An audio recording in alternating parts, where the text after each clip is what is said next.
comprendre, saisir tout ce que tu diras ce matin. Ainsi nous allons prendre Jésus-Christ. Amen. Amen. Amen. Amen. Piano. Piano ça. Vous pouvez chanter le cantique que j'ai demandé. Même si les océans se déchaînent, je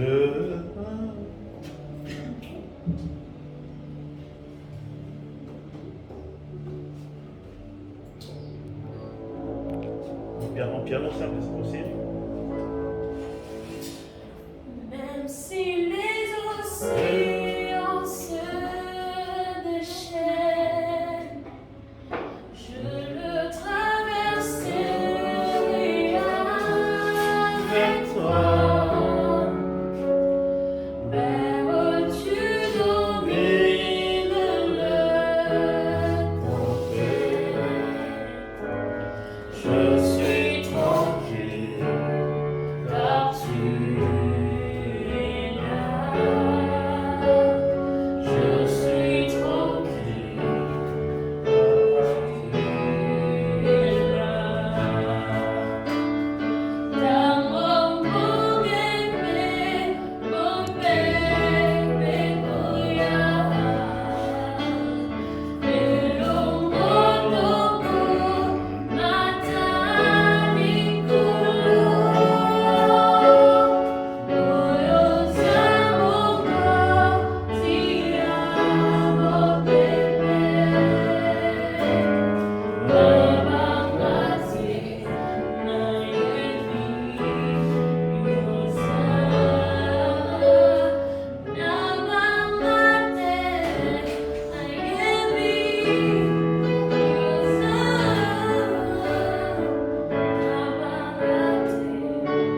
Nayevi,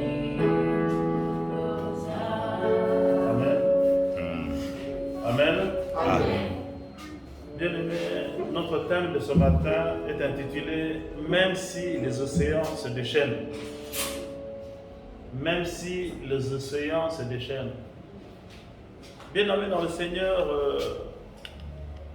nous voyons souvent que quand nous sommes dans l'adversité, quand nous sommes dans la difficulté, c'est à ce moment-là que les tentations viennent. C'est à ce moment-là que le diable vient souffler à ton oreille. Sans plus tarder, nous allons lire la parole de Dieu dans le livre de Matthieu. Matthieu, chapitre 16, à partir du verset 24. Matthieu, chapitre 16, à partir du verset 24, jusqu'au verset 26.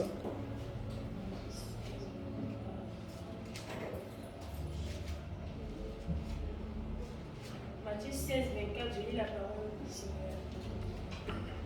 C'est pourquoi je vous l'ai dit, au jour du jugement, les pays de Sodome sera traité moins rigoureusement. Matthieu 16.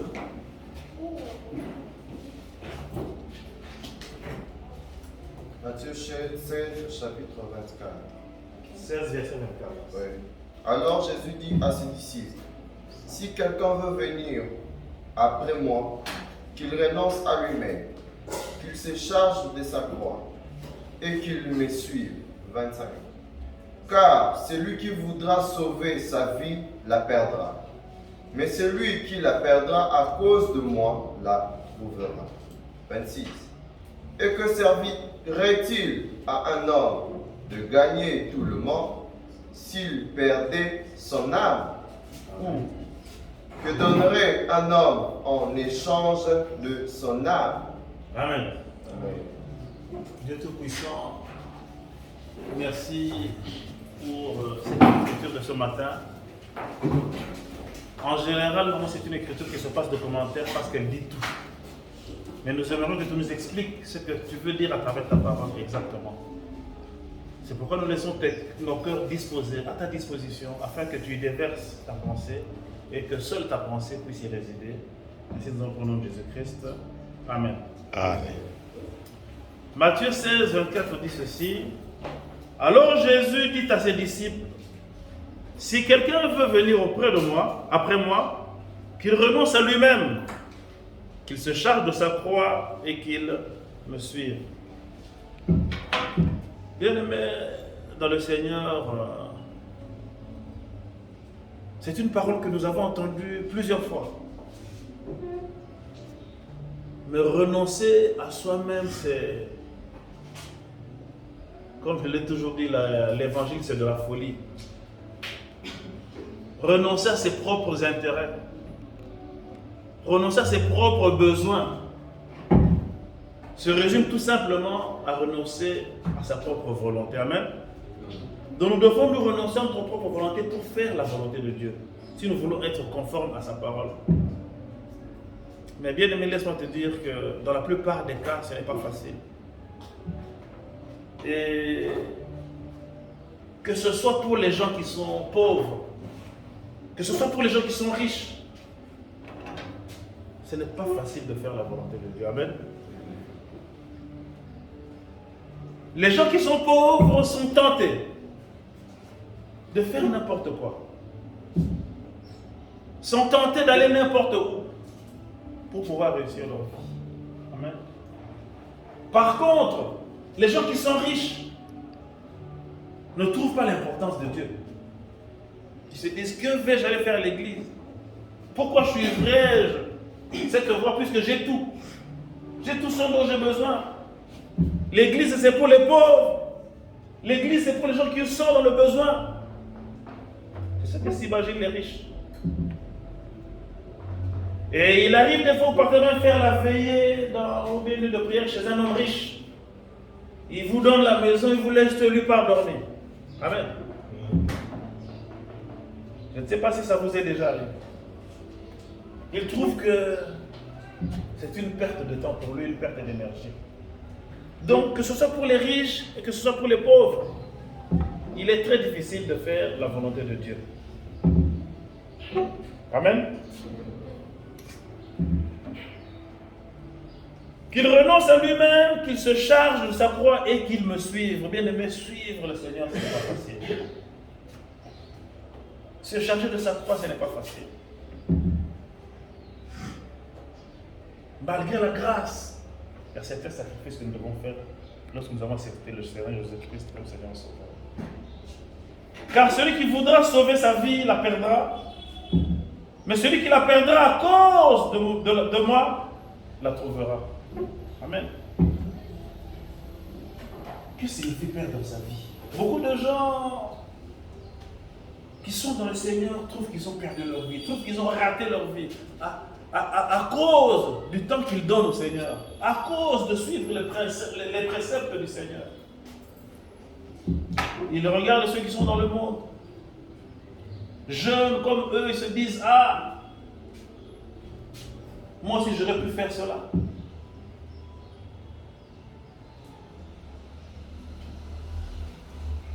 Il est quelquefois, j'ai entendu quelqu'un qui a dit, Amen. Vous avez déjà entendu ça? Il y a des gens qui sont dans leur plus tendre enfance, qui n'ont pas eu le temps de s'amuser. Dieu les a appelés très tôt. Mais ils ne savent pas la grâce qu'ils ont. Ils ne comprennent pas qu'ils ont été épargnés de beaucoup de choses. Quand Dieu vous appelle très tôt et que vous ne rechutez pas, parce que la plupart des gens que Dieu appelle très tôt, il a quelquefois envie d'aller goûter le monde. Il a quelquefois envie d'aller voir un peu de l'autre côté qu'est-ce qui se passe. Mais gloire au Seigneur pour ceux qui n'ont jamais flanché. Ceux qui sont partis toute leur vie, depuis leur tendre enfance, qui sont partis de l'avant et qui n'ont jamais rechuté. Je ne sais pas à quel âge vous avez accepté le Seigneur comme Seigneur et Sauveur. Mais bien aimé, laisse-moi te dire que si vous êtes dans le Seigneur aujourd'hui, Ne regardez pas dans le champ du diable. Amen. Ne regardez pas toutes ces choses qui resplendissent de l'autre côté. Tout ce que offre le monde. Regardez la croix du Christ. Regardez devant. Foncez devant. Car il y a une bénédiction pour ceux qui ne flanchent pas. Amen. Ceux qui tiennent bon jusqu'à la fin. Comme notre chanson nous le dit, même si les océans se déchaînent, je les traverserai avec toi. Amen. Bien aimé, quel que soit le problème que tu es en train de traverser, quelle que soit la difficulté, quelle que soit l'adversité, bien aimé, ne regarde pas en arrière. Toi qui as mis la main à la charrue, continue à aller de l'avant. Amen. Même si les océans se déchaînent. Bien aimé, je remercie le Seigneur car j'ai connu toutes les situations. Amen. J'ai appris à vivre dans l'adversité. J'ai appris à vivre dans la difficulté. J'ai appris à dormir à l'église par manque de toi.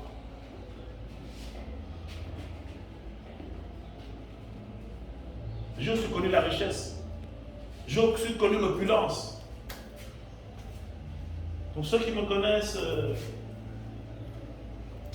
sans me taper de la poitrine, je suis le premier jeune à avoir commencé à travailler dans ce quartier Salon-Russe. J'ai commencé à travailler très jeune. Je suis parmi les premiers à avoir acheté une voiture. Je suis parmi les premiers à avoir loué une maison. Mais j'ai connu aussi des baisses. Et bien aimé, laisse-moi te dire que la baisse est humiliante. Amen.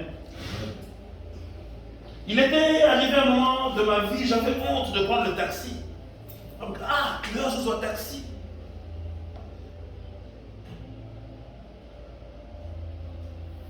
Mais bien aimé, quelle que soit l'adversité que tu es en train de traverser, quelle que soit la difficulté, sache que le Seigneur a un plan merveilleux pour ta vie. Amen. Ne regarde pas en arrière.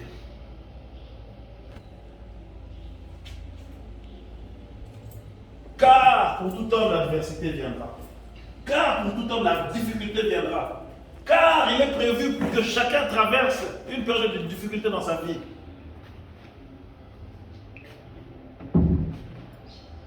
Charge-toi de ta croix, bien-aimé. Qu'est-ce que cela peut vouloir dire? Parce que Jésus est déjà mort sur la croix. Pourquoi on doit se charger de notre croix? Pour suivre Jésus, bien-aimé, moi je croyais que lorsque j'aurais reçu le Seigneur Jésus-Christ comme Seigneur Sauveur, tout deviendrait facile. Tout deviendrait rose. Bien-aimé, laisse-moi te dire que le jour où tu as reçu le Seigneur Jésus-Christ comme Seigneur Sauveur, c'est le jour où la difficulté a commencé. Dis Amen.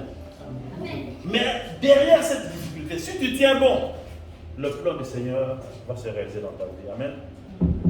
Et c'est toujours mieux de connaître cette difficulté lorsqu'on est jeune. Mais à un âge assez avancé, c'est difficile de tenir. Et c'est comme ça que vous voyez beaucoup de personnes commencent à chercher ailleurs. Aujourd'hui, on voit des personnes qui n'ont pas tenu le coup, qui veulent aller vite. Lorsque les océans se déchaînent, ils se disent non, moi je n'accepte pas cela, je préfère prendre un raccourci. Porte ta croix, bien. Le programme du Seigneur est derrière cela.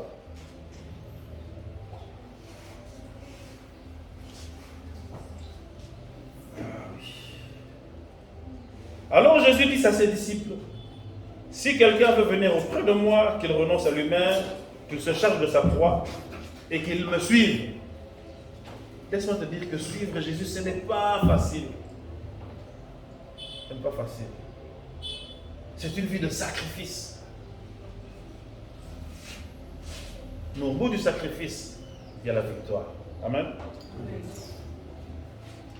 Car celui qui voudra sauver sa vie la perdra, mais celui qui la perdra à cause de moi la trouvera.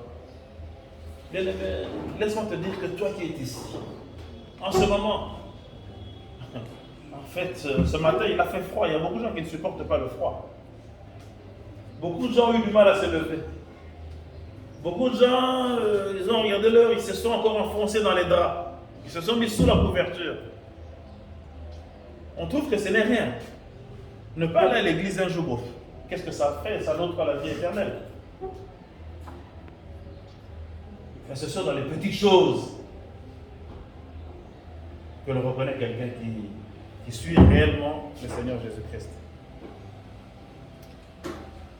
Car celui qui voudra sauver sa vie la perdra, mais celui qui la perdra à cause de moi la trouvera. Laisse que toute personne qui est ici en ce moment trouve la vie. Laisse que toute personne qui s'est sacrifiée pour Jésus-Christ, pour écouter la parole de Dieu, trouve la vie, trouve le plan que le Seigneur Jésus-Christ a prévu pour lui. Et que servirait-il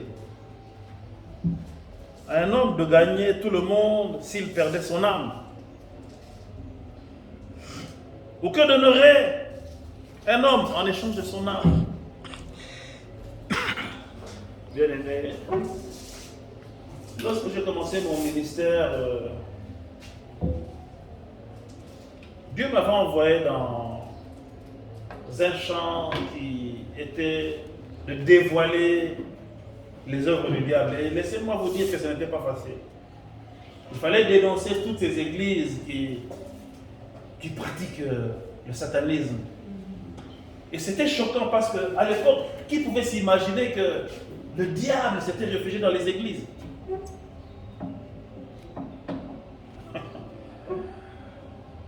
Qui pouvait s'imaginer qu'un pasteur peut être occultiste? À l'époque, quand j'en parlais, les gens ne me croyaient pas, ils disaient que c'était impossible. Qui pouvait croire que quelqu'un qui cite le nom de Jésus-Christ puisse être un sataniste? On dit, mais c'est impossible.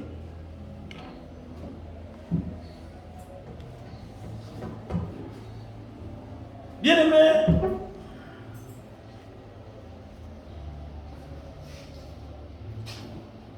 je vais vous choquer, comme chaque dimanche, j'aime bien vous choquer.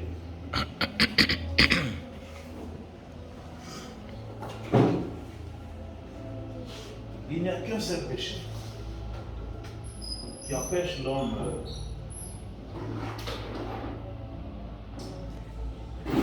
d'entrer au paradis. Amen. Et il n'y a qu'un seul péché qui coupe.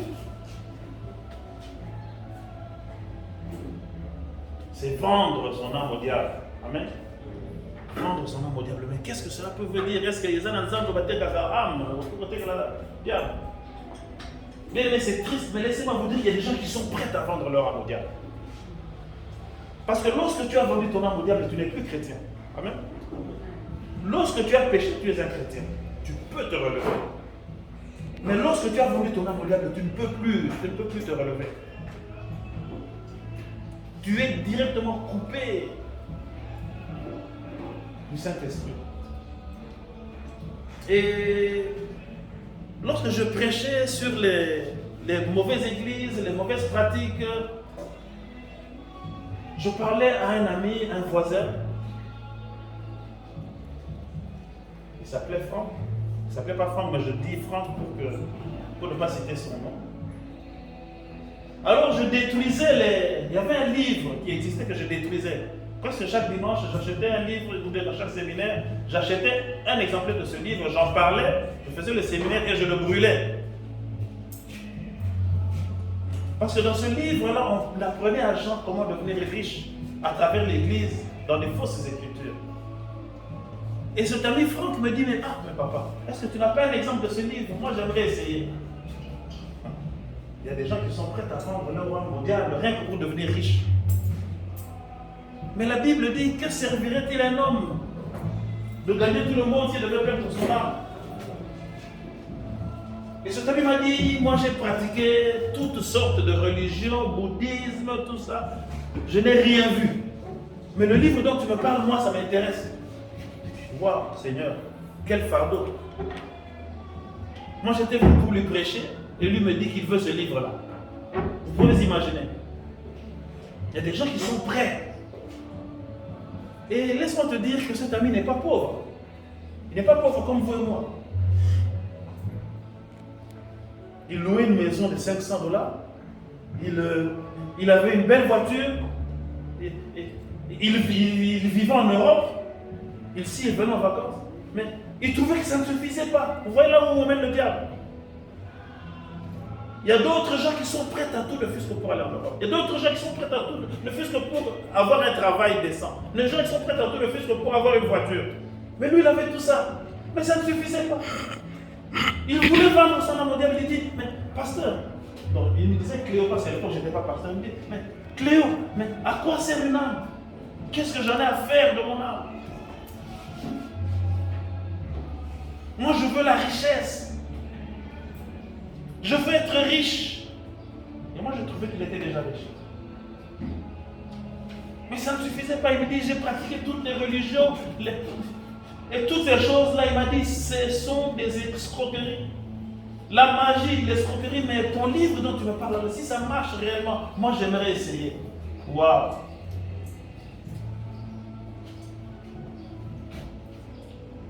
Effectivement, j'avais un exemplaire de ce livre-là.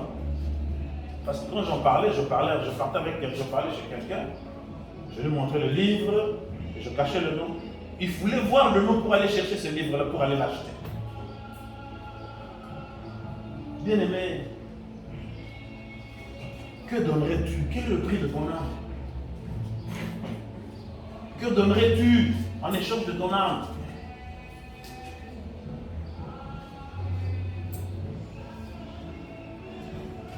Si tu vends ton âme, bien-aimé, il faut oublier le ciel.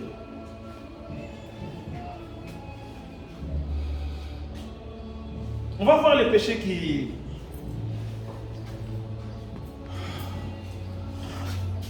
nous emmènent à vendre l'âme. Nous allons lire la parole de Dieu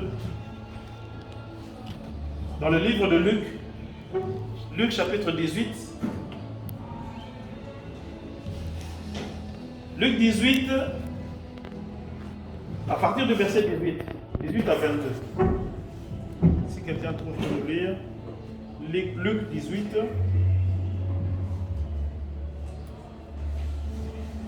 À partir du verset 18. Luc chapitre 18, le 18e verset. Un chef interrogea Jésus et dit, bon maître, que dois-je faire pour hériter la vie éternelle? Jésus lui répondit, pourquoi m'appelles-tu bon? Il n'y a pas de bon que Dieu seul. 20. Tu connais le commandement. Tu ne commettras point d'adultère. Tu ne tueras point. Tu ne déroberas point. Tu ne diras point de faux témoignages. Honore ton père et ta mère.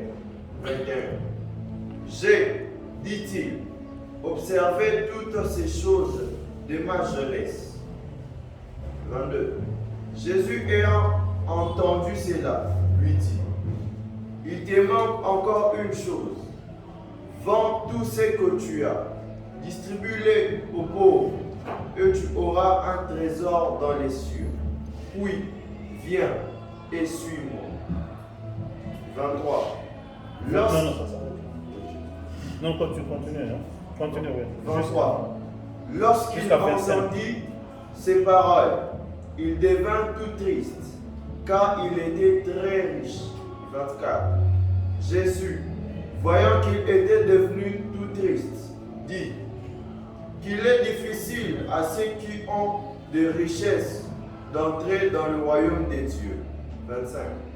Car il est plus facile à un chameau de passer dans le trou d'une aiguille qu'à un riche d'entrer dans le royaume des dieux. Amen. Amen. Bien-aimé, la première chose qui incite un homme à vendre son âme au diable, c'est la richesse. Amen. Les gens veulent être riches. Mais Jésus-Christ nous dit qu'il est difficile à un homme riche d'entrer dans le royaume des cieux. Qu'il est difficile à un homme riche d'avoir la vie éternelle. Mais bien-aimé, laisse-moi te dire que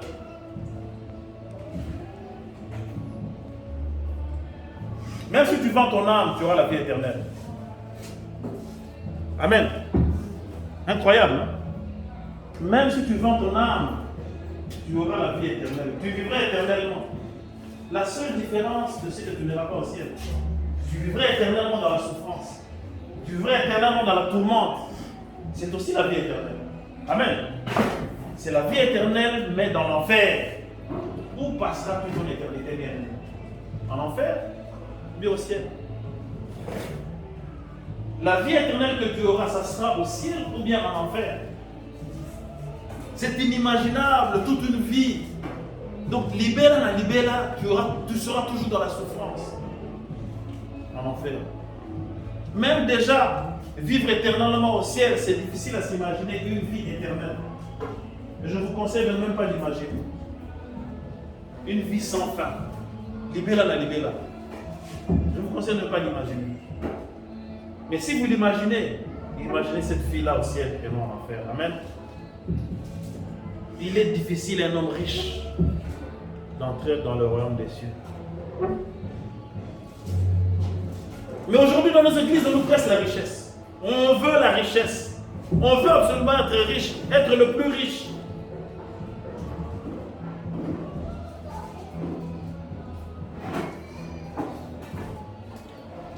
C'est difficile. Car il est plus facile à un chameau de passer par le trou d'une aiguille qu'à un homme riche d'entrer dans le royaume des cieux. Cela ne veut pas dire que c'est mauvais d'être riche, mais c'est de se rattacher aux richesses, faire confiance aux richesses au lieu de faire confiance à Dieu. Amen. Les hommes riches ne font plus confiance en Dieu. Ils font confiance en leur richesse. Ils se disent, à ta maladie, nous avions la tépoto. Quelle que soit l'adversité,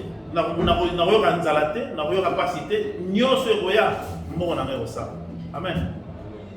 J'ai vu des gens riches qui n'ont même pas peur de la police. Ceux qui vont gagner la balabala, ils ont gagné la police pour éviter un bon. Quel que soit l'endroit où tu vas l'emmener.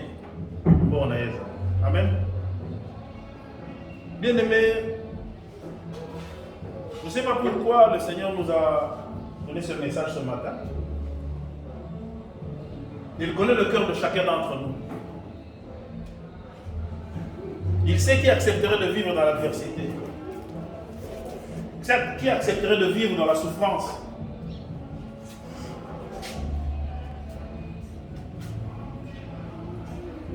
Quel est le prix de ton âme?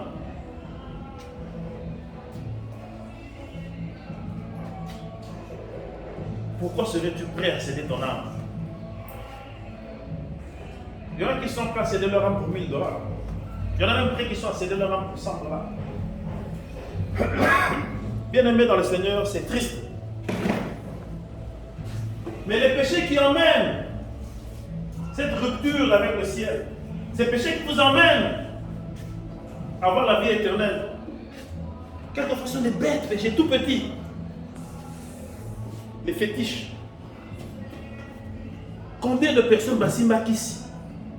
Bien aimé, vendre son âme, c'est le rôle. Bassimbakis, c'est déjà vendre son âme au diable.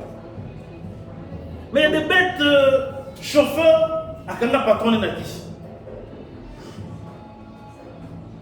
Pour hasard, dans le salade, il y a chauffeur. Chauffeur, il faut d'abord combien? Mais quand il y a patron est naquis, c'est qu'à quoi dans le salade. Et ce qui est terrible, parce que non, ils ont qui cité, ils ont la voiture, bien aimé, tu as vendu ton âme au diable. Tu n'as pas fait confiance en Dieu, tu as fait confiance aux fétiches. Pour $100, je ne sais pas si le chauffeur gagne combien. Dans notre pays, c'est compliqué, peut-être moins de $100, mais tu as vendu ton âme au diable. Pour quelque chose que tu peux trouver de toi-même.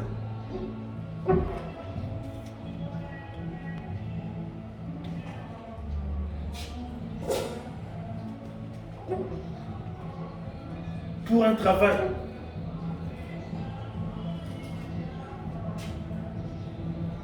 J'ai suivi dernièrement une église dans laquelle pasteur Réseau Soukola, ma jeune soeur, ma maman, on a la chance.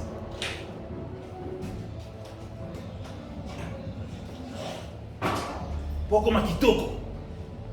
Donc dès qu'elle est là, tout le monde ne voit qu'elle. Bien-aimé, sache que tu as vendu ton âme au diable. Dans la Bible, on a vu le Seigneur Jésus-Christ laver les pieds de ses disciples. Amen. Nulle part on a vu là il a lavé les femmes. Même pas les hommes d'ailleurs.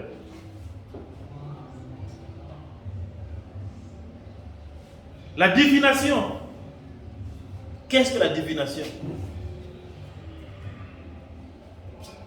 Les 10 heures de bonne aventure, au tir le bord pour avoir leur chance.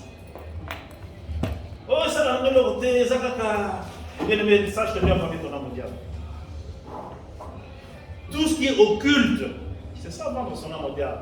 Il n'y a pas un marché quelque part où on ira, je vends mon âme au diable.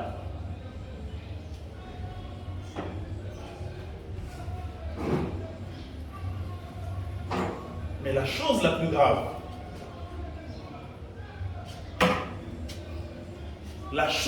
grave, et qui fait le plus mal à Dieu, c'est que le diable aujourd'hui s'est réfugié dans les églises. Amen. Le diable s'est réfugié dans les églises. Et on prêche un message contraire à Jésus-Christ. Bien aimé, si tu es dans une telle église, sache que tu as vendu ton âme au diable. Si tu es dans une telle église, tu as vendu ton âme au diable. Le pasteur qui est là, qui est debout là, il sait ce qu'il fait.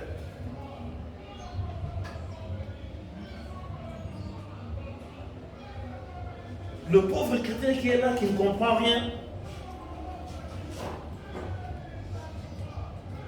mais il entend un message qui est contraire à Christ.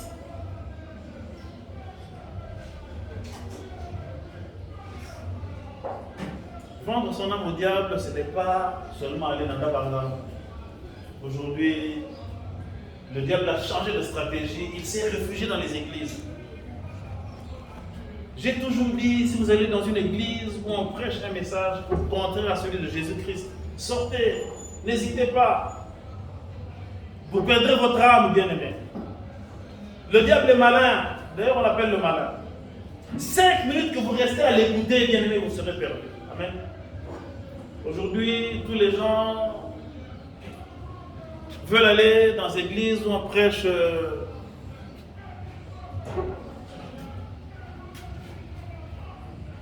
message contraire à Jésus-Christ. Un message où on prêche le judaïsme. Bien aimé, le judaïsme, aujourd'hui pour les chrétiens, c'est l'occultisme. Parce que c'est contraire à Jésus-Christ. C'est tout ce qu'on dit est contraire au message de Jésus-Christ. Et le diable, et ensuite le nom de Jésus-Christ, le diable s'est réfugié dans ces églises-là pour avoir. C'est là qu'il a tendu ses filets. C'est triste. Je n'ai pas dormi la nuit. Le Seigneur m'a convaincu que son peuple a besoin de ce message.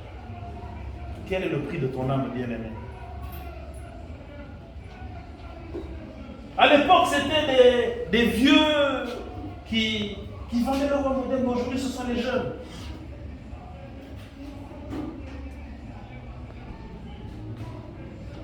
À l'époque, c'était plus les hommes et les vieilles mamans qui partaient. À l'époque, c'était les gosses, c'était Nigériens. Lomé, ma maman a Lomé, comme on disait. Ati kokanga mobile. Azongi na kisi nanga pour contrer mon père azongi awa. Les grandes femmes commerçantes à l'époque. Et les hommes, c'était des papas qui étaient dans des grandes entreprises, qui étaient des politiciens. Mais tous ces gens-là, bakangaka, Mobutu na Kisi Bazawa, ils ont fini par mourir. Ils ont fini par abandonner leur poste. Quel est le prix de ton âme, bien-aimé?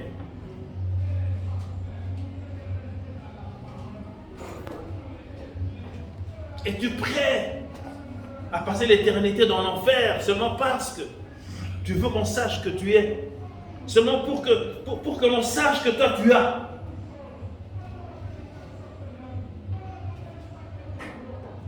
Je ne sais pas pourquoi la musique ne joue pas aujourd'hui. Les filles sont finies.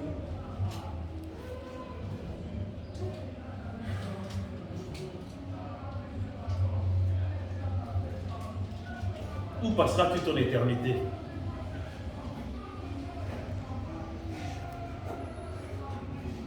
Bien-aimé, laisse-moi te dire que tu es une nouvelle créature. Amen. Toi qui as cru au Seigneur Jésus-Christ comme Seigneur et Sauveur, tu es une nouvelle créature. Si tu es sorcier, si tu étais sorcier, tu n'es plus sorcier. Si tu avais pratiqué l'occultisme, tu n'es plus dans l'occultisme.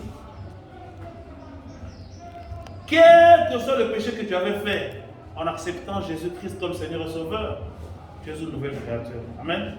Toutes les choses anciennes sont passées.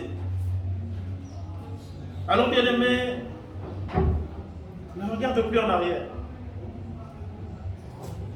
Ne recherche pas la richesse effrénée. Regarde la croix de Jésus-Christ. Regarde de l'avant. Tu as besoin de quelque chose, plie tes genoux. Remets-toi à Jésus-Christ. Quel que soit le problème que tu as, sa main n'est pas trop courte pour te... Amen. On va lire un passage pour clôturer. Proverbe 30.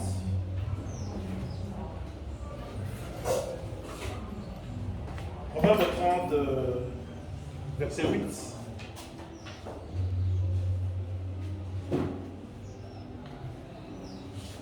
Proverbe 30, verset 8.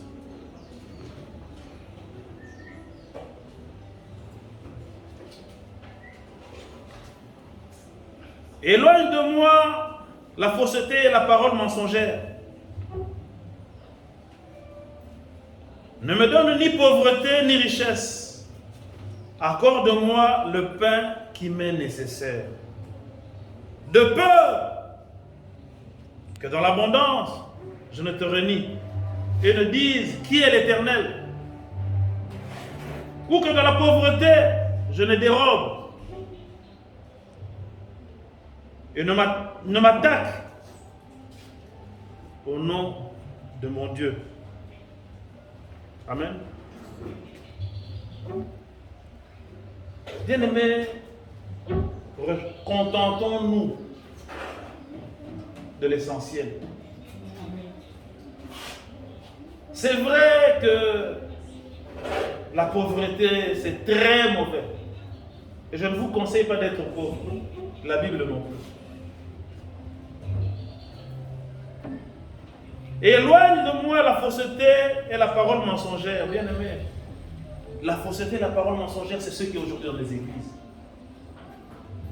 89,9% des églises, non seulement au Congo, mais dans le monde, sont dans la parole mensongère et dans la fausseté. Or, nous savons que le père du mensonge, c'est le diable. Et le diable a fait son trône dans les églises. Aujourd'hui, les pasteurs sont dans l'occultisme. Beaucoup sont partis au départ sans le savoir et ils sont restés lorsqu'ils l'ont su. Ils y ont pris goût. La parole mensongère. Qu'est-ce que la parole mensongère? Dans les Écritures, c'est de prendre un verset et le transformer pour faire plaisir aux gens. Amen. Comprenons la Bible littéralement. Ne cherchons pas des explications cachées que vous allez découvrir qui sont mensongères. Prendre un verset hors de son contexte et l'appliquer à la parole de Dieu. C'est ce qui se passe aujourd'hui dans les églises. C'est ce qu'on appelle la séduction. Les enfants de Dieu sont séduits. Aujourd'hui, on prêche, il faut être le plus beau, il faut être le plus grand, il faut être le plus fort. Or, Jésus-Christ nous dit, les premiers seront les derniers. Amen. Ne cherchez pas à être le premier bien-aimé dans une église, dans votre société. Oui, c'est bien d'être le premier à l'école, mais ne cherchez pas à être le plus riche dans votre société. Amen. La Bible appelle cela la séduction. Et une fois que vous êtes séduit, de plus en plus, vous serez à la recherche de la richesse sans fin. Je vous ai parlé de mon ami Franck, qui était mon voisin, qui habitait en Suisse, qui venait ici rechercher de l'argent. Il avait les moyens de payer une belle maison. En Suisse, d'ailleurs, il n'était même pas locataire. Il avait une belle voiture. Mais comme son cœur était déjà séduit, ça ne lui suffisait pas. Il était prêt à vendre son âme pour être encore plus riche. D'ailleurs, il avait déjà cherché à la vendre, mais il n'avait jamais trouvé là où on vendait les âmes.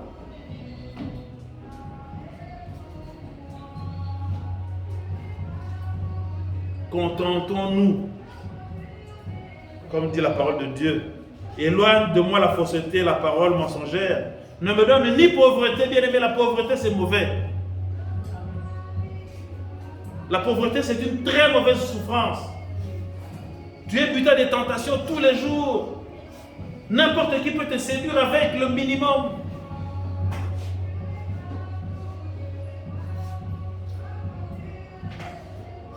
Ne me donne ni pauvreté ni richesse.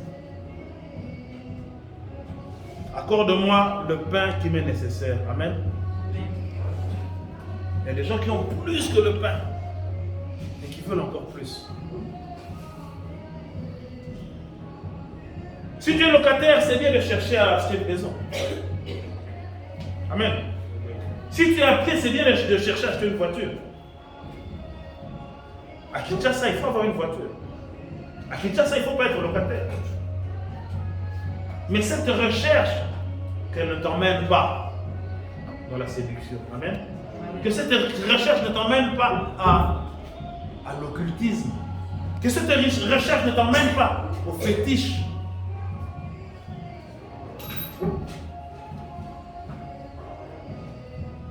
Quel est le prix de ton âme? Il y a des gens qui sont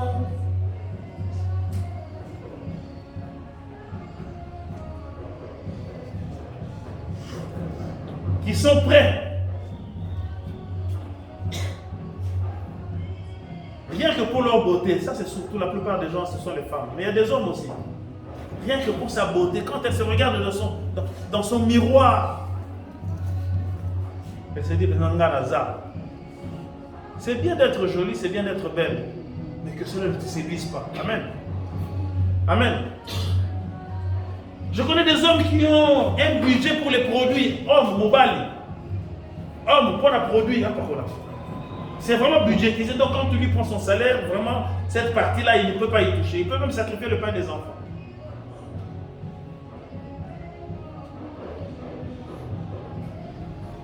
Quel est le prix de ton âme? Qu'est-ce qui t'empêcherait d'hériter du royaume des cieux?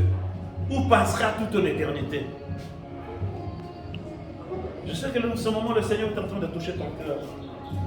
Il est en train de te montrer ce que tu as fait, là où tu es tombé.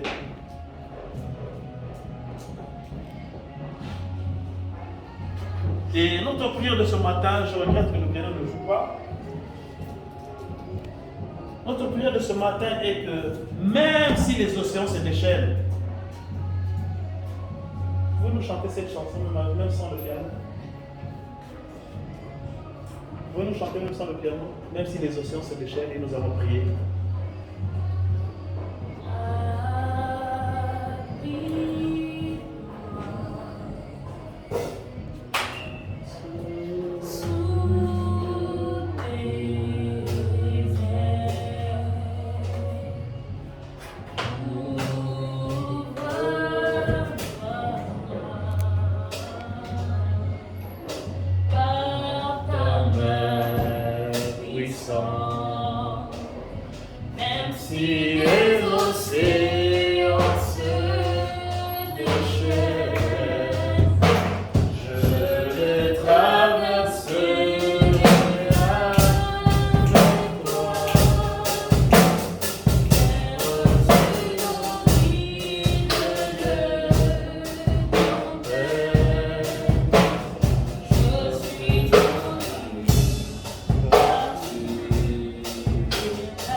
Tout-Puissant, merci pour ce message, c'est un message d'amour. Je viens en ce moment rassembler ce peuple qui a cru en toi, afin que tu puisses l'épargner, Éternel Tout-Puissant, de toutes ces tentations. Les tentations sont à tous les coins de rue. Les fausses églises sont partout, Éternel Tout-Puissant. Ils ont la force, ils ont l'argent, ils ont la détermination. Parce que le diable est entré dans ces églises-là. L'occultisme est à tous les coins de rue. Aujourd'hui, toutes ces vieilles mamans, les diseurs de bonne aventure, on ne les voit plus, se sont cachés dans les églises, Seigneur. Ils sont devenus des prophètes. Mais épargne ton peuple, Dieu Tout-Puissant. Épargne ton peuple à la tentation. Ce peuple que je dépose au bas de ta croix, Seigneur, épargne-le. Épargne-le de la pauvreté. Épargne ce peuple de la pauvreté, Éternel Tout-Puissant. Épargne ce peuple de la disette. Combien n'ont pas perdu leur vie à cause de la disette, Seigneur? Épargne aussi ce peuple de la recherche des richesses effrénées, de la richesse exagérée. Mais que ton peuple ne manque de rien. Que ton peuple ne manque pas le pain. Que ton peuple ne manque pas un toit. Que ton peuple ne manque pas un transport. Afin que seul ton nom puisse être glorifié. Ainsi j'ai prié au nom de Jésus-Christ. Amen. Que Dieu vous bénisse.